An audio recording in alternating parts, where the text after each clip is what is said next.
trabalho dignifica, é assim que nos explica o rifão que nunca falha. É ou não é? Que diz-te toda a verdade, é que só por dignidade no mundo ninguém trabalha.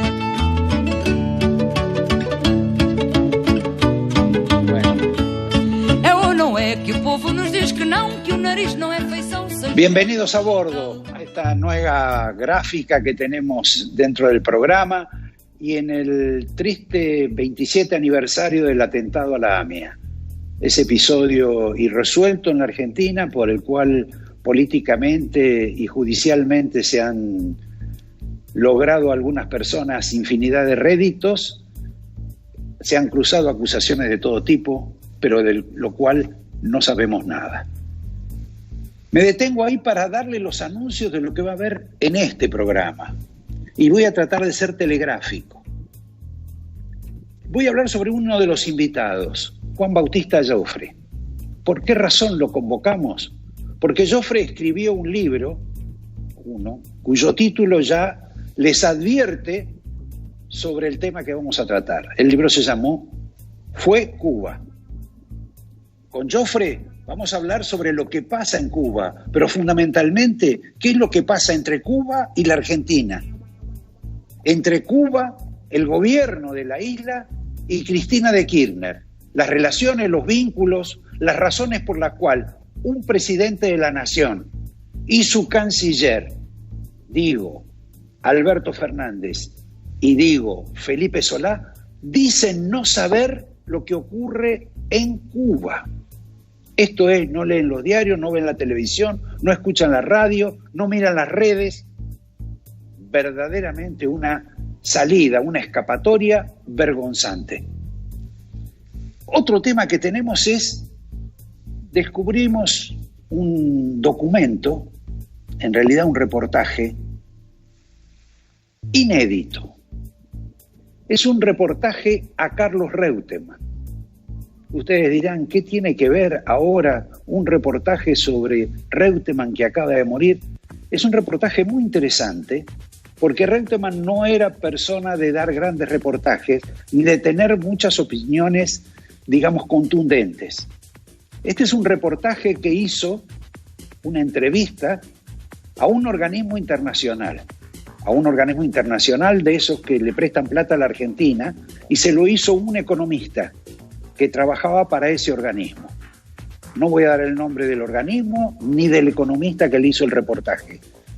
Pero Reutemann en ese reportaje habla sobre Eduardo Duhalde, habla sobre el golpe de Estado a Fernando de la Rúa, habla sobre el rol de Clarín y la red de Clarín en la Argentina, y habla también naturalmente de Carlos Menem.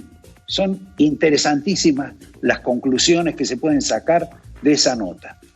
Tenemos, claro, otras cuestiones. Tenemos la reunión que hubo entre Cristina, Massa, Alberto Fernández, Kicillof y también el ministro Guzmán. Ocurrió ya hace varios días y fue a propósito de que, como les advertimos en este programa, el ministro Guzmán no le atendía el teléfono a Axel Kicillof. Para remediar ese punto, y en el cual no quiso intervenir Alberto Fernández, Cristina Fernández hizo una reunión en Olivos, convocó una reunión en Olivos para que se pongan de acuerdo, donde se establecieron determinadas pautas sobre el futuro. Muy interesante el tema, porque hay algunas opiniones sobre el tema dólar, lo que hoy le pasa en la cabeza al gobierno, el problema que tienen con el dólar, con la brecha entre el oficial y, digamos, y el paralelo, por decirlo de algún modo, más allá de todas las contingencias que hay en el medio. Porque para el gobierno el tema del dólar es decisivo y el tema económico mucho más. Por esa razón cae en las encuestas y cae tan pronunciadamente que lo que siempre era una batalla fácil, común, en la provincia de Buenos Aires se ha vuelto compleja. Y ese es el feudo, como ustedes saben, de Cristina de Kirchner. También, obviamente, vamos a tener vamos a hablar de reuniones menores, como otro gesto de Cristina de Kirchner, que forzó a que Aníbal Fernández se reuniera con Julián Domínguez. Como ustedes saben, fueron una interna en su época, se pelearon, desde entonces quedaron separados. Ahora Cristina los juntó de vuelta. ¿Cuál es la razón de tanto amor por los peronistas que andan sueltos? ¿Para que no se vayan a otro lado o para integrarlos en un futuro gabinete? En un futuro gabinete donde Sergio Massa, para muchos, va a tener un rol gravitante.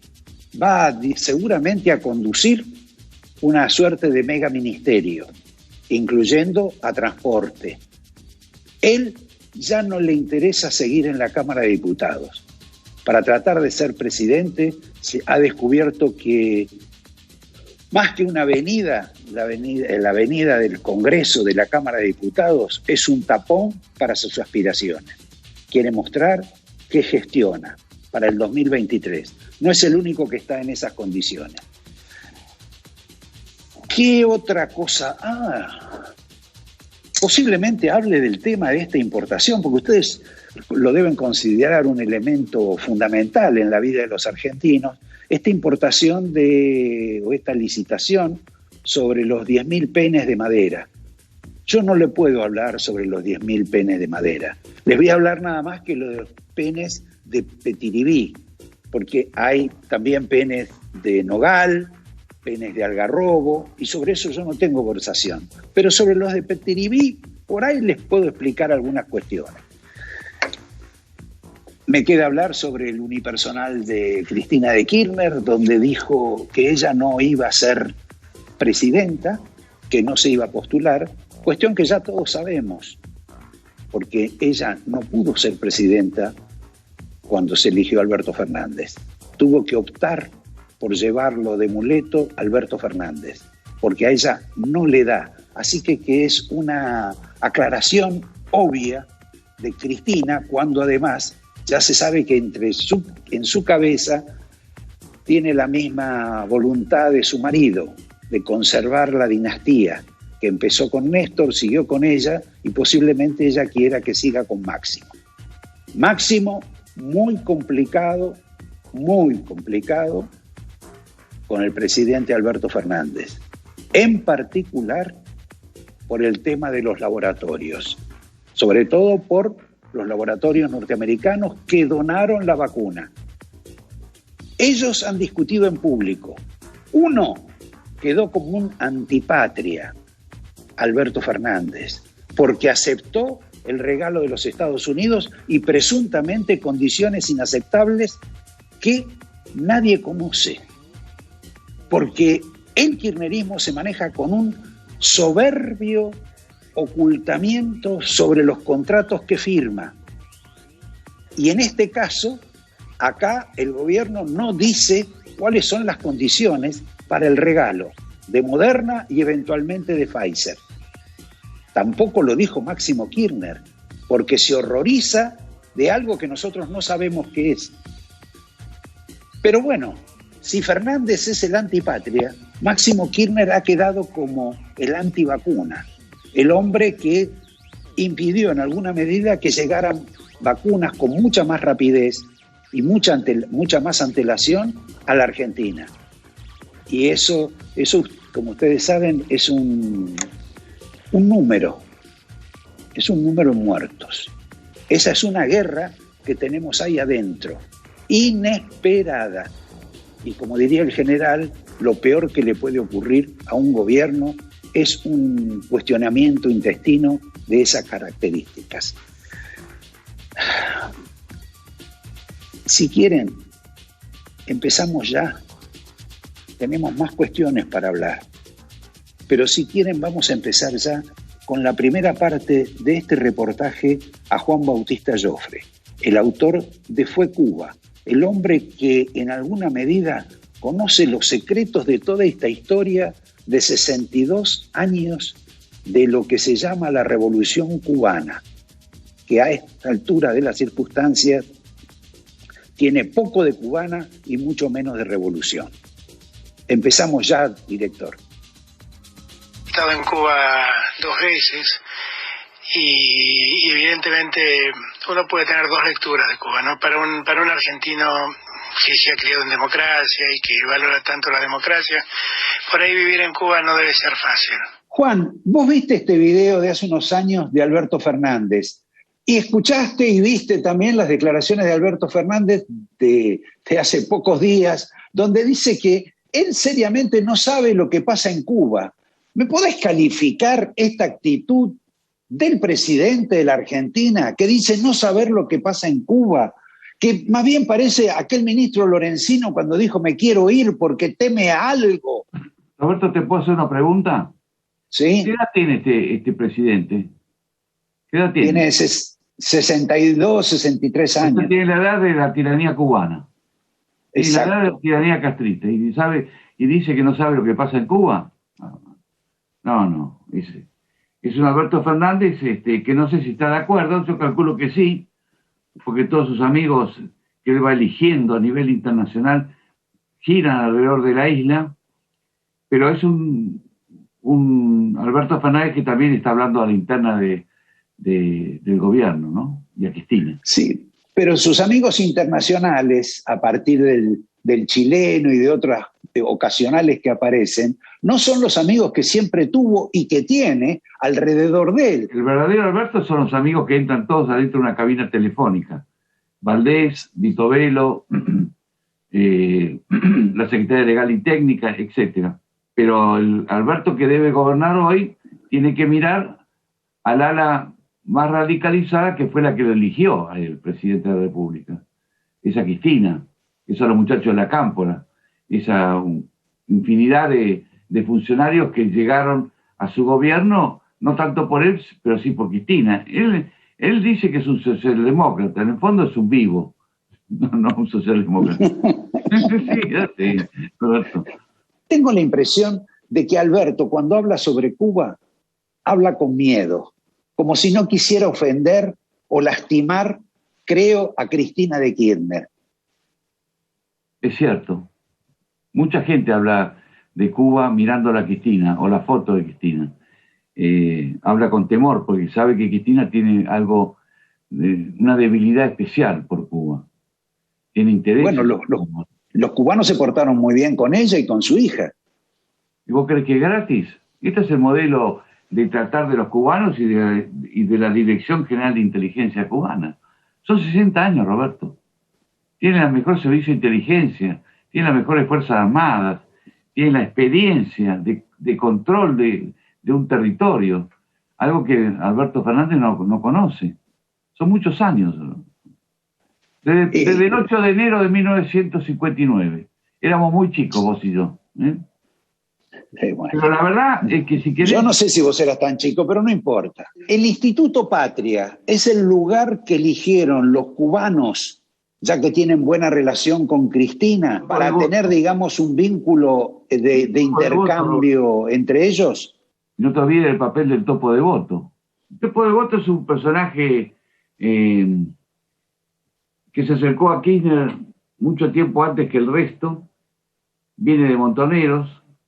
Perdóname, ¿no es el que le dio albergue a Cristina en Cuba, donde vivía la hija de Cristina, Florencia? Él tiene en La Habana una casa de protocolo, eufemismo para decir una casa robada por el castrismo a un viejo dueño cubano.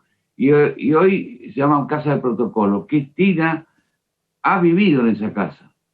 Es más, se bañaba en la pileta de esa casa y tomaba sol en la pileta de esa casa. Perdón, ¿te puedo dar un dato más? Dale. Dejaba propinas miserables al equipo de gente de servicio que la atendía. Bueno, Roberto, ¿con cuántos políticos importantes nos hemos sentado nosotros que no pagaban ni un café, Roberto?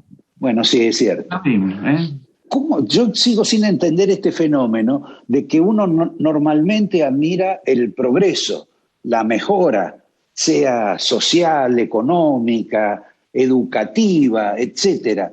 Esos elementos no los ha brindado Venezuela, no los brinda en alguna medida Cuba. ¿Y cuál es la razón por la cual los dirigentes, sigo sin explicarme esto, los dirigentes políticos, inclusive ciertos dirigentes políticos de la Argentina, están fantasean tanto con la repetición del fenómeno castrista en sus países cuando esa experiencia ha sido frustrante? Porque hace 60 años que viven con ese discurso desde la isla. Escuchan eso. Y porque hay muchos que están en otro juego. Cuando Mario Negri te dice que estamos a 7 diputados para ir hacia Venezuela, si se pierde la elección, es coherente, porque para llegar a Venezuela vos tenés que desgastar aún más la sociedad argentina, como ocurrió en Venezuela. Desmoralizarla, tirarla abajo. Y ahí te apoderás del territorio y sus empresas y todas sus riquezas. Aparte de este productor cinematográfico devoto que hizo la película de Kirchner y que está cerca de Cristina, ¿hay alguna otra figura, alguna persona conocida, alguien que públicamente se anime a hacer declaraciones, a explicar qué es lo que pasa en Cuba, cuál es la política que quieren desarrollar en el territorio argentino? En ese tema, la voz cantante la lleva Cristina. No se habla si ella no quiere. No, Roberto. Piensan. Algunos están de acuerdo. Horacio González estaría de acuerdo, o sea, ha fallecido. Yo creo que Carta Abierta estaría de acuerdo. Decirle a Jorge Tayana que haga una declaración sobre la Cuba real. No lo va a decir. No lo va a decir. Porque Jorge Tayana pasó por descamisados, pasó por montoneros, estuvo con ellos. No lo va a decir. Tienen deudas. Muchas son deudas de gratitud, porque los ayudaron en momentos difíciles. No lo van a hacer.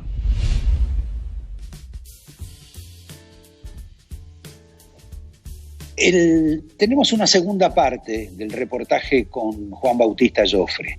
Y en esa segunda parte, aunque sea un tema en apariencia viejo, que es el de Montoneros, hay una pregunta que a mí me parece fundamental y nunca ha sido, no ha tenido una respuesta satisfactoria. La formación especial Montoneros nació para que pudieran votar los argentinos, para que pudiera ser candidato Juan Domingo Perón, para que hubiera democracia en la Argentina. No solo estaba eso en su cabeza, sino que actuaron en forma terrorista para alcanzar ese fin. ¿Me pueden explicar ustedes, y le voy a preguntar a Joffre, por qué razón esa misma gente que tenía ese ideal se enamoró, le dio plata y se alberga y se identifica con una dictadura o una tiranía como es la de Fidel Castro, donde no hay elecciones? Me paro acá porque les prometí un documento relativo al recientemente muerto Carlos Reutemann, del que mucho no se sabía que había en su cabeza, pero que Javier tiene este documento con declaraciones de Reutemann muy interesantes. Vos conseguiste, Javier, una especie de perla periodística relativa a Carlos Reutemann, un dirigente político, aparte de corredor, que no se hizo fama de ser una persona demasiado inteligente, ni que se pronunciara demasiado sobre las contingencias políticas de la Argentina. Pero me interesa saber lo que decía Carlos Reutemann en un documento que tenés, dirigido a un organismo internacional y entrevistado por un economista de nota, que no podemos dar el nombre ni del organismo, ni del cronista o del economista que le hizo la nota, sobre algunos aspectos de la Argentina que me parecen notables. ¿Cuáles son? Bueno, primero recordar que esto es en el año 2002, estas definiciones de Reutemann. Primero decía por qué no quería enfrentar a Eduardo Duhalde, porque Eduardo Duhalde tenía el poder de la provincia de Buenos Aires, el poder del gobierno y sobre todo el poder mediático con Clarín, que no se podía enfrentar al grupo Clarín. Él lo juntaba a Clarín con Duhalde. Absolutamente. Y también dijo que lo de la Rúa fue un golpe. Reconoció en ese documento que lo de la Rúa fue un golpe. Y un visionario, Reutemann, porque en 2002 él decía que él compartía muchas de las políticas de la década del 90, como la convertibilidad y las privatizaciones, pero que no lo podía decir porque la sociedad estaba virando hacia un paternalismo y hacia la nacionalización de las empresas privatizadas, y que ese discurso no iba a tener éxito y que por suerte él no lo pronunciaba. Esos medios se lo escuchamos a Reutemann, pero también me interesó a mí una frase que dijo sobre el peronismo que él integraba. Él dijo que el peronismo tiene un piso del 30% con cualquier candidato. Y además dijo, el peronismo es un negocio. No tiene plataforma, no tiene ideología y no tiene programa. Es solo una forma de negociación política, un toma y daca para alcanzar el poder, pero es nada más y nada menos que un negocio. Bueno, la verdad que son revelaciones sorprendentes, más allá del tiempo que transcurrió y del secreto que uno está obligado a guardar sobre ese contenido. ¿Hay algo más? Una más pesimista, si querés, que en ese documento dijo que así todas las empresas del mundo se radicaran de golpe en la Argentina, hay un 50% de nuestra población que no podría tener trabajo en esas empresas. Y que Argentina, la solución solo se puede alcanzar dentro de 50 años, y que hasta ese tiempo la Argentina solo va a administrar miseria. Bueno, bastante visionario, Reutemann. Esperemos que los plazos se acorten. Cuando estoy por aludir a esta autocrítica de Reutemann y esta denuncia sobre algunos hechos que ocurrieron en el pasado, empiezo a escuchar una canción que supongo que la pueden compartir ustedes conmigo.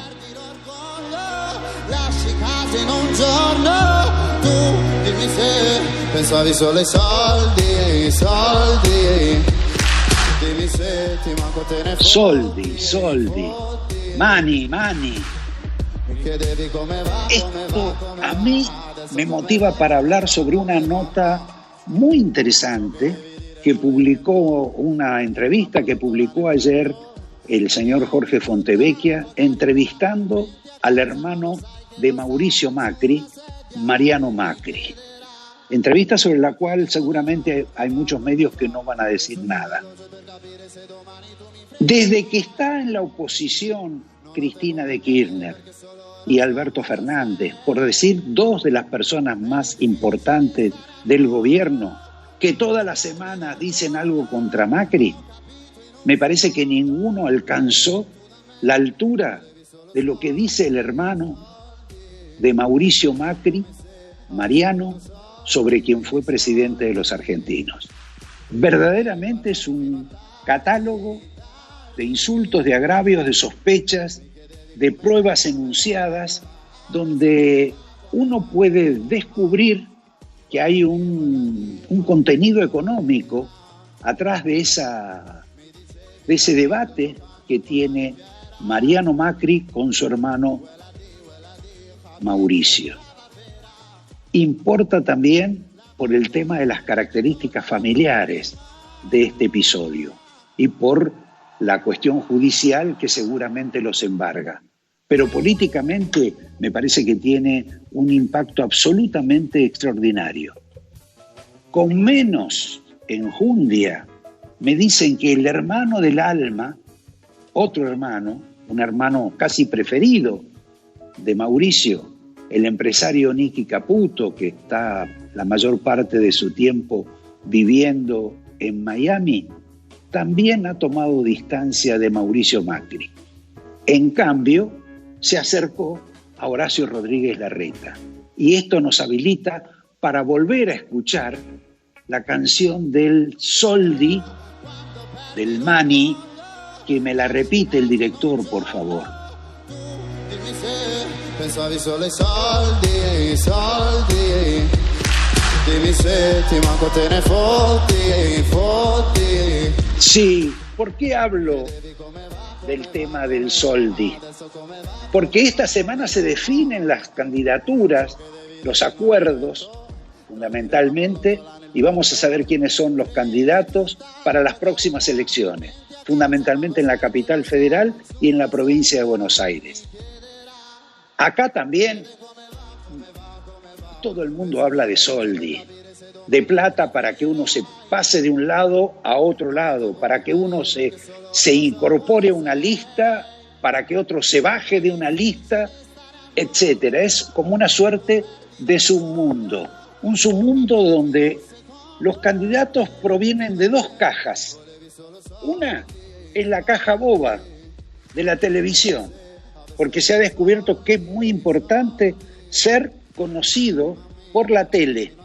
Hay varios candidatos al respecto, cuyas condiciones no las vamos a discutir, pero sí que llegan gracias a la televisión. La otra es la caja viva de los gobiernos, sea el nacional, el provincial, el porteño, porque plata de los privados acá no hay. Desde que ocurrió el episodio de los cuadernos, tema sobre el cual Cristina en general evita cualquier tipo de consideración, pero que complican absolutamente a lo que fue su gobierno y a ella misma, porque si antes se robaba para la corona a través de distintos medios, era porque se robaba para Menem. ¿Y ahora para quién robaban? Nada más que para los súbditos de la corona, para los privilegiados de la corona.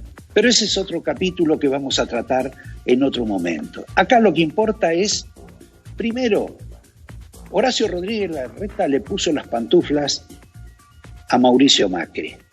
Lo mandó a dormir con pijama, lo sacó parcialmente de la política, al imponer a María Eugenia Vidal como primera candidata en la capital federal y segura ganadora, más allá de que le guste o no le guste al electorado del PRO.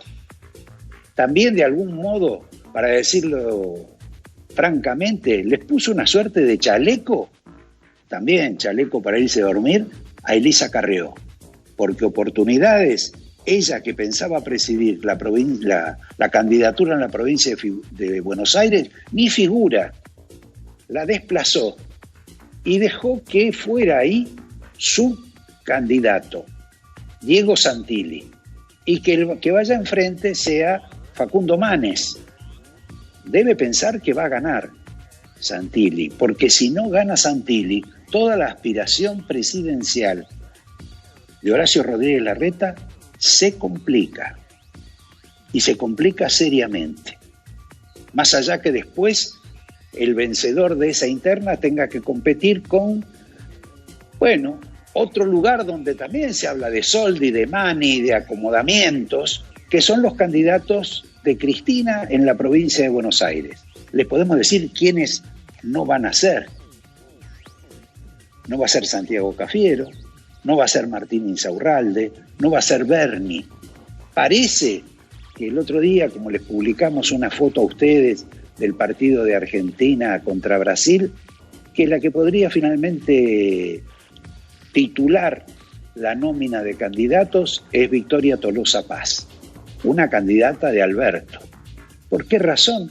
Porque la situación en la provincia se complicó para el peronismo oficialista. Y hoy dicen que están empatados, lo cual sería una gravísima derrota para el gobierno.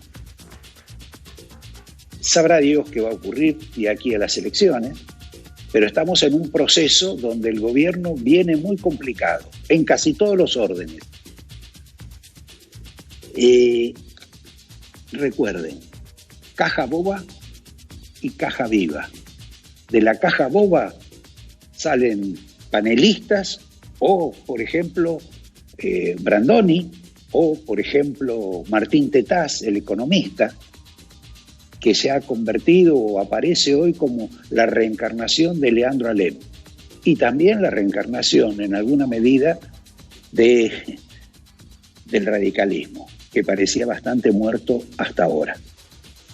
Me detengo en este momento para pasar a otra nota, a otro tema que a mi juicio es importante. Lo menciono nomás. Es ridículo, absurdo y maléfico lo que está haciendo la Argentina con el tema de los ingresos de los varados en el exterior. por una sencilla razón. Es gente que de pronto no puede acceder a remedios, es gente que está enferma, o gente que quiere volver a trabajar, o que tiene que traer chicos a las escuelas. El gobierno no se ha organizado para recibir a esa gente y entra en crisis todo el sistema de aviación. Sobre todo entran en crisis las empresas aéreas más pequeñas. Se está favoreciendo la concentración. Es ridículo lo que hace el gobierno, su incapacidad para resolver el problema de traslados y también el problema eterno, el de las vacunas, porque ya hemos ingresado al club de los 100.000, ya vamos a los 110.000. Este es un dato no menor y tiene que ver que no hubo vacunas y tiene que ver esta suerte de restricción, de limitación, de condicionamiento que el gobierno y Máximo Kirchner pregonan para que no ingresen las vacunas norteamericanas, que ahora ingresan y además vienen gratis, que todavía no se pueden colocar en el mercado las vacunas que ya están, inclusive las que se han producido en la Argentina, o por lo menos se han envasado en la Argentina. Hay un problema de burocracia y de estupidez y de necedad sorprendente. Estamos en un orden de más de 5 millones de dosis que no se aplican. ¿Desde hace cuánto? Casi 2 meses o más de 2 meses. Es inexplicable, casi un crimen de lesa humanidad. Esto es parte de la situación, porque además no es un problema de imperialismo o de imposición de laboratorios que no haya testeos en la Argentina.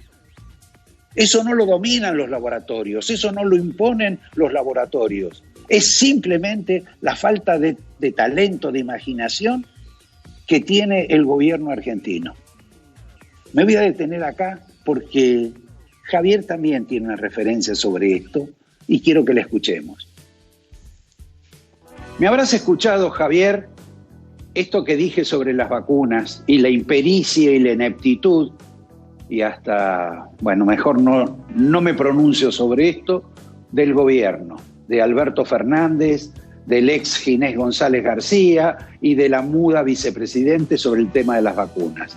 Bueno, que esto que señalás no es una opinión, sino que está reflejado en los datos, porque esta semana tenemos la triste noticia de que Argentina alcanzó los 100.000 muertos y es el 11º país en alcanzar este funesto récord o esta funesta noticia. Y Argentina no solo tiene este triste récord, sino que también está en el top 10 de los países con más cantidad de muertos por millón de habitantes. Y te agrego una cosa más, Argentina sigue con un promedio altísimo de muertes, entre los 5 países con más muertos por la última semana, y en los países que están por encima con más cantidad de muertos son países en los que la mortalidad descendió drásticamente gracias a la efectiva campaña de vacunación que han tenido.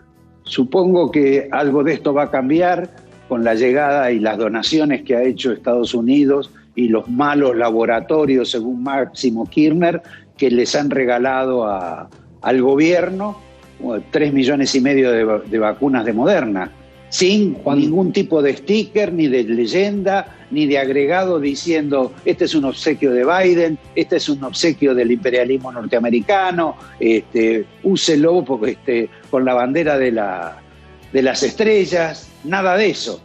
Bueno, Juan Domingo Biden le hace este enorme favor al gobierno de Alberto Fernández, no solo en ese sentido, sino también que la UNICEF había dicho esta semana una alarma sobre Argentina y un grupo de países, en general son amigos de Argentina, México, Venezuela, Angola, por ejemplo, señalándolos como los países que, de manera preocupante, todavía no tenían ninguna vacuna para los chicos, cosa que con estas dosis de Moderna tal vez empiecen a solucionarse. Sí, sin duda, porque hasta parece ahora que ni siquiera va a requerir de la autorización del ANMAT, que antes decían que no se iba a vacunar a nadie si no había autorización del ANMAT. O sea que va a ser suficiente con lo que diga la autoridad sanitaria de los Estados Unidos. Hay un cambio en la actitud del gobierno con relación a eso, porque son los muertos los que están obligando al cambio de Alberto Fernández y de Cristina Fernández. Y ese cambio es un cambio radical. porque ahora le agradecen a los Estados Unidos, no lo impugnan, pero en realidad, más que radical, parece un cambio peronista, acomodaticio. Hay un tema con relación a las vacunas sobre los cuales no hice comentario. La doctora Bisotti viajó a Londres por el tema de que no llegaban las vacunas de AstraZeneca, o que si llegaba una parte y después iba a México, de México donde sufría otro proceso, tenían que volver a la Argentina y no volvieron. ¿Qué es lo que pasó? Algunos dicen que sencillamente el señor Obrador, el presidente, el hermano del presidente Alberto Fernández, nos mexicaneó las vacunas. ¿Ustedes lo pueden creer? Pero lo que quiere Bisotti es que ya no vayan las de AstraZeneca a México, porque aparentemente en el camino desaparecen. Antes de ir a un corte, voy a hacer una referencia al caso de Manes, este fenómeno que puede ser artificial de este médico, Facundo, que tienta tanto a los radicales y a la oposición. Tiene una característica, le conoce la cabeza a varios dirigentes, fundamentalmente a Cristina, porque Cristina fue paciente de él, y también se la conoce a Duhalde, pero esa, como ustedes saben, debido a la dimensión de la cabeza de Duhalde, es una exploración muchísimo más grande. Después del corte vamos a volver con la segunda parte del reportaje de Joffre, vamos a volver con una instrucción de Cristina que ha dado sobre no revolear ni vender los dólares que tiene el Banco Central, y vamos a volver también con una sugerencia que hizo Sergio Massa con relación a si es necesario cambiarlo a Guzmán. Yo tengo un candidato, les voy a dar el nombre. También les voy a hablar sobre la residencia 7 Lunas. Descubra 7 Lunas, residencia para adultos mayores, un espacio exclusivo con un grupo reducido de residentes, profesionales de excelencia que garantizan bienestar y seguridad, mejorando su calidad de vida en un ambiente con estilo, funcionalidad y confort. 7 Lunas cuenta con un equipo integral de profesionales que brindan un servicio personalizado, plan todo incluido, Avenida Córdoba 1454 y Palacio Picaluga, Marcelo T. de Alvear 1560, www.7lunasresidencia.com. Con Banco Macro, descubrí negocios y profesionales. Innovación que te ayuda a mantener el balance entre lo personal y tus negocios. Conoce más en macro.com.ar. Macro, cerca, siempre. ¿Sabías que llegaron los bizcochitos Cachamay en sus variedades clásicos y con romero, con menor contenido graso? No lo dudes más, Cachamay es la mejor opción y la mejor compañía para tu cachamate preferida. UTEDIC es nacional porque representa a trabajadoras y trabajadores de todo el país. UTEDIC es federal porque lucha por el bienestar de todos por igual. Nuestros afiliados y afiliadas tienen obra social con cobertura nacional, centros de formación profesional para favorecer su desarrollo y centros vacacionales y recreativos para disfrutar en familia. UTEDIC. Somos una unión cada día más fuerte.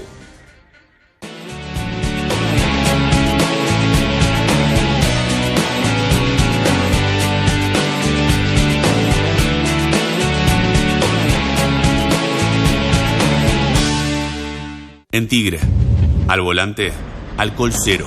Es simple, si vas a tomar, no manejes. Ahora, si querés o tenés que manejar, no tomes alcohol.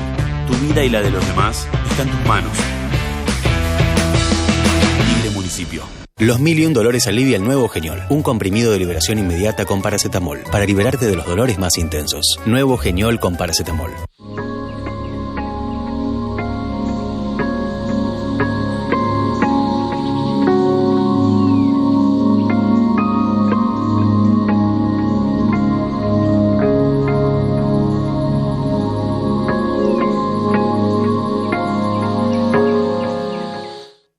Dejemos de cuidarnos. Usemos siempre tapaboca. Mantengamos distancia. Elijamos espacios abiertos. Ventilemos lugares cerrados. Para más información, entra a buenosaires.gov.ar/coronavirus. Cuidarte es cuidarnos. Buenos Aires Ciudad. La mejor energía es la que le llega a todos. Para eso multiplicamos nuestros trabajos en terreno. Sumamos obras de mejora en el tendido eléctrico y una actualización integral de la red en toda nuestra área de cobertura. Para llegar a todos. Todos. Edesur, siempre con vos.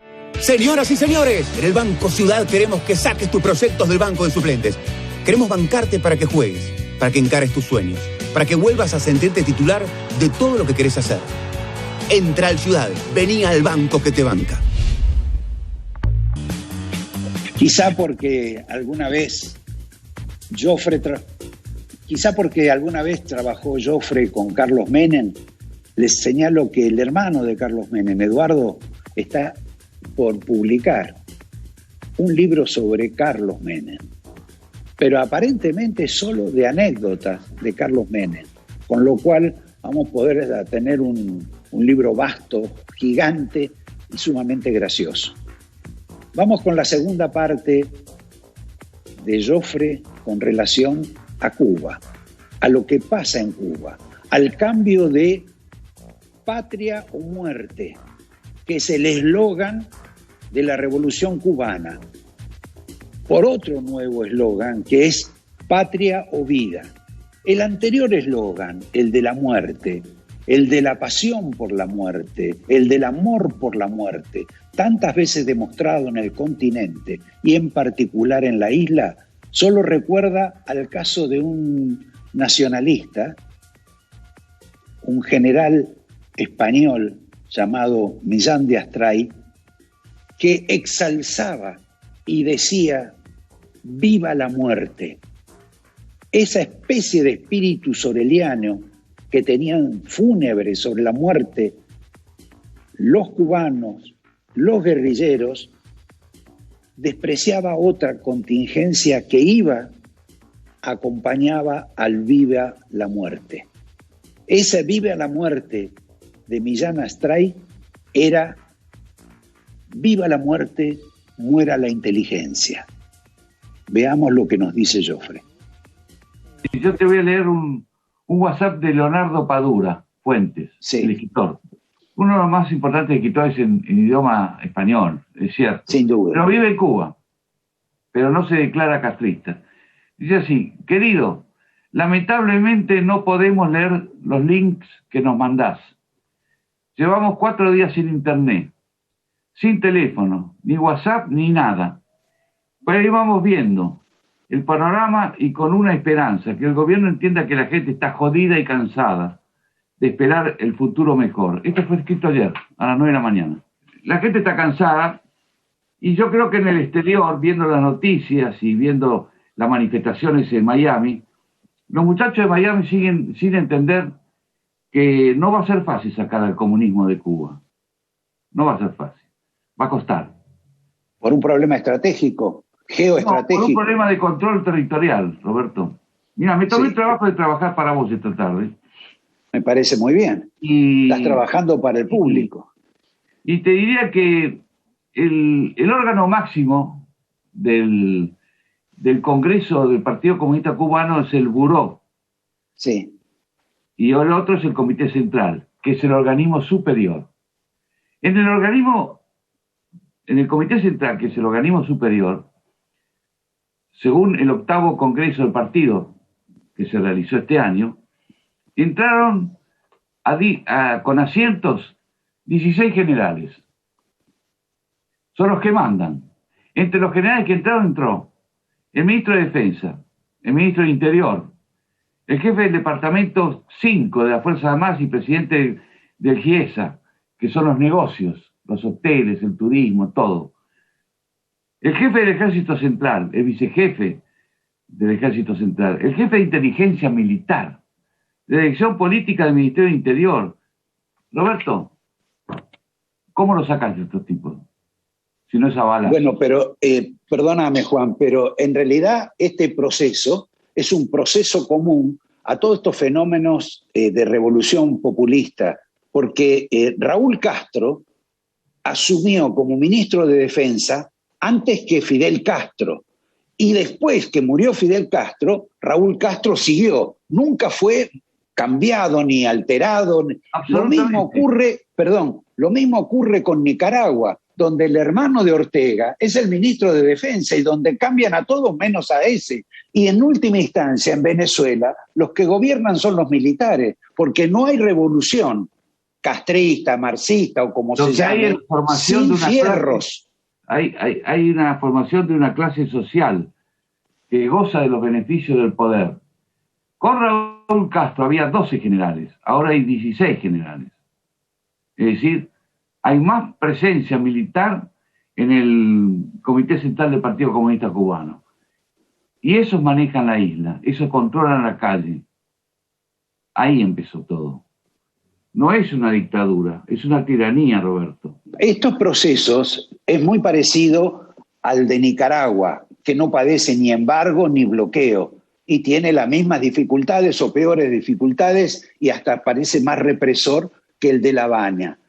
Pero también está el de Venezuela. Lo singular es que son procesos que han fracasado, que han provocado más hambre, que no permiten libertades, no hay democracia, etcétera. Lo que sabemos. Ahora, ¿por qué este fenómeno en alguna medida se despliega por algunos países de la región, como puede ser las últimas elecciones constitucionales en Chile, las últimas elecciones presidenciales en Perú, en alguna medida el proceso filo de izquierda que hay en Bolivia? ¿Por qué la gente admira el fracaso? Porque ha trabajado muy bien la propaganda castrista. Hay diferencias sutiles entre una cosa y otra. Una cosa es Cuba, otra cosa es Nicaragua. En Nicaragua te encontrás con que Daniel Ortega está un poco mayor, la que mata a la mujer, con mucha fuerza. Y en el caso de Venezuela es un resumen de las tres dictaduras, de las tres tiranías, digamos. Al principio de la revolución venezolana, los militares viajaron mucho a Cuba y se dieron cuenta que los militares eran una clase social importantísima en Cuba. Y ellos imitaron ese modelo. ¿Eso fue lo que quiso hacer Milani en la Argentina? No, Milani lo que quería hacer era tener una casa más linda en San Isidro, Roberto. ¿Vos sabés lo que es Milani? ¿Vos crees que Milani es un revolucionario? No, pero... No. Milani quería estar cerca del poder. Juan, te quiero hacer una pregunta con relación a tu fantástico libro sobre Fue Cuba. Vos ahí has abierto, digamos, al conocimiento de mucha gente todo el proceso y la relación de las formaciones especiales, la guerrilla, la Argentina, los vínculos, etc. Pero hay un tema básico que yo no alcanzo a entender con relación a Montoneros, a la picaresca de Montoneros y a una contradicción fenomenal que tiene que ver con Cuba. Los Montoneros nacieron en alguna medida como una especie de, digamos, de desvío o al costado de lo que es el peronismo. El leitmotiv de su vocación política estaba relacionado con tener elecciones libres, con gente que se pudiera postular. En el caso más específico de Perón, ellos lucharon en alguna medida por eso. Y sin embargo después terminan entregando su plata, su vida, su condición humana a un sistema que no tiene elecciones. ¿Lo podés explicar?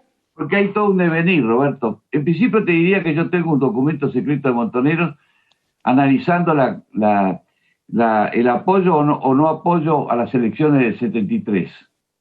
Ellos sabían que no les interesaba, que estaban más allá de ellos, porque ellos propugnaban la guerra popular prolongada. Perón estaba de acuerdo con las elecciones y al mismo tiempo usaba Montoneros para asustar a los militares y apurarlos a que se fueran. No te olvides, Roberto, que el 12 de octubre del 73, Montoneros va a ser absolutamente infiltrado por la izquierda, cuando se unen con la FARC. La FARC tenía formación marxista. vamos al caso de Osatinsky, vamos al caso de Negro Quieto. Todos ellos habían tenido instrucción en Cuba. Y algunos peronistas, o que se decían peronistas montoneros, también habían tenido educación militar en Cuba. Fernando Abal Medina, Norma Rotiz, mirá qué figuras emblemáticas. Había dicho Fernando Vaca Narvaja, también va a pasar por Cuba. Y llega un momento en que el enfrentamiento con Perón es tan brutal, Perón se muere, y después viene lo que se llamó el proceso de reorganización nacional. La cúpula de Montoneros hace lo que se llama una retirada estratégica y se van a México, hasta que en enero del 78 Galtieri manda un grupo de muchachos a matarlos. Se asustaron tanto que disfrazados con pelucas y bigotes que no existían y todo eso, se subieron esa tarde a un avión de Aerocuba y se fueron a La Habana y ahí se quedaron. La plata la ponían ahí, Roberto, porque era un lugar donde ellos podían mandar el efectivo a través de la embajada cubana en Buenos Aires. El secuestro de Bon en gran parte se fue a través de la valija diplomática de la embajada de Cuba. Eso es Cuba para nosotros. Nos ha herido, nos ha atacado permanentemente. Bueno, Juan, te agradezco la charla. Un abrazo. Chao, Juan, hasta luego. Chao. Me quedó decirles qué pasó en la reunión esa de Cristina con Guzmán, donde hizo buenas migas o mejores migas con Kicillof, aunque todos realmente no se quieren ahí. Cristina no quiere que se vendan dólares, porque entendió que la política que hace el gobierno, el Banco Central, es la misma que la que hacía Macri. El problema que tiene Guzmán y el Banco Central es que cada vez le van a empezar a demandar más dólares. Y si no los vende, va a entrar en una situación crítica. Y ustedes tienen que mirar, más allá de lo que suba, el blue, el negro, lo que fuese, la brecha entre el oficial y los otros. Porque eso va a ser clave, seguramente, antes de las elecciones. Pidió también Cristina que le habiliten mayores recursos para ver si entusiasman a la población, sobre todo a la de la provincia de Buenos Aires y a la del interior, porque para eso hay un plan que está desarrollando la ex ministra de Economía de Daniel Scioli, la señora Batakis. Es una novedad. Pero la Argentina tiene otro problema, el de los impuestos. Si no, veamos esto que en alguna medida recolectó Javier.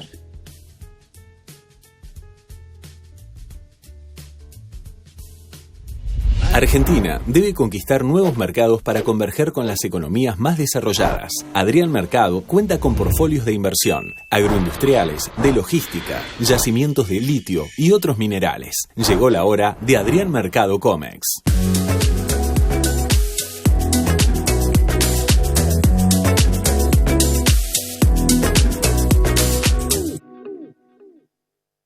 En Arcor seguimos mirando al futuro con la misma pasión y compromiso del primer día.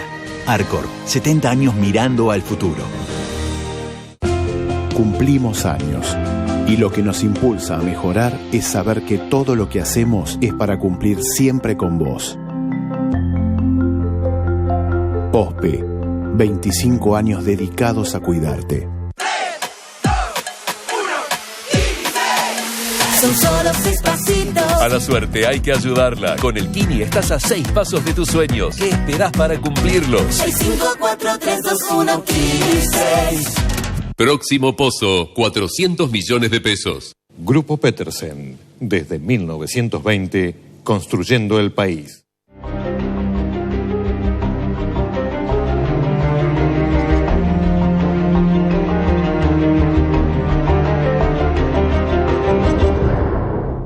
Ahora con cuenta DNI podés enviar y recibir dinero directamente con tus contactos de teléfono. Así de simple. Cuenta DNI. Banco Provincia. El bosque chaqueño es de todos los argentinos y sentimos un gran orgullo por liderar el camino del desarrollo sostenible, instalando 2 plantas de biomasa para producir energía limpia y renovable. Hoy le toca hacer historia al Chaco.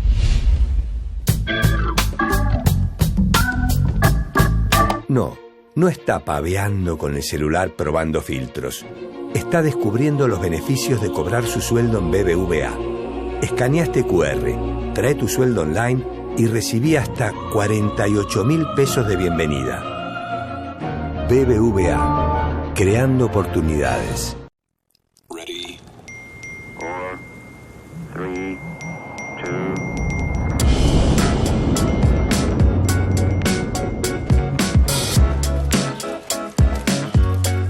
2. Nuevo Dr. Lemon Gin. Porque elegís cuidar a tu motor, vení a Action Energy y carga el nuevo Action Diesel X10. Un diésel euro con la calidad de los premium del mercado, pero más económico. Queremos que lo compruebes con el acuerdo X10. Si cargaste otro diésel premium del mercado, mandanos el ticket y te damos un descuento con lo que te hubieses ahorrado. Nuevo Action Diesel X10. Vení a cargar una tecnología superior sin pagar de más. Ready. 4, 3, 2.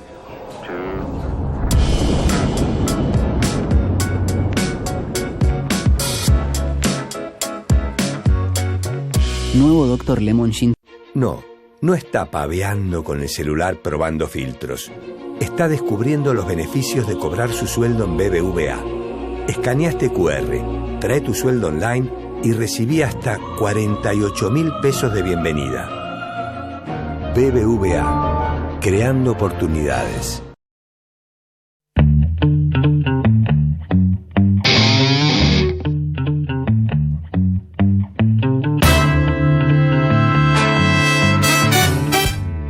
Sí.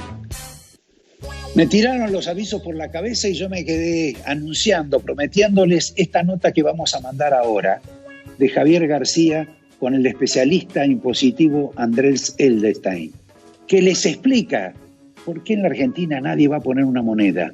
No solo son todos los problemas políticos que vemos y la incapacidad con las vacunas o la economía, es también lo que le quitan a los argentinos que trabajan honestamente y en general declaran sus ingresos.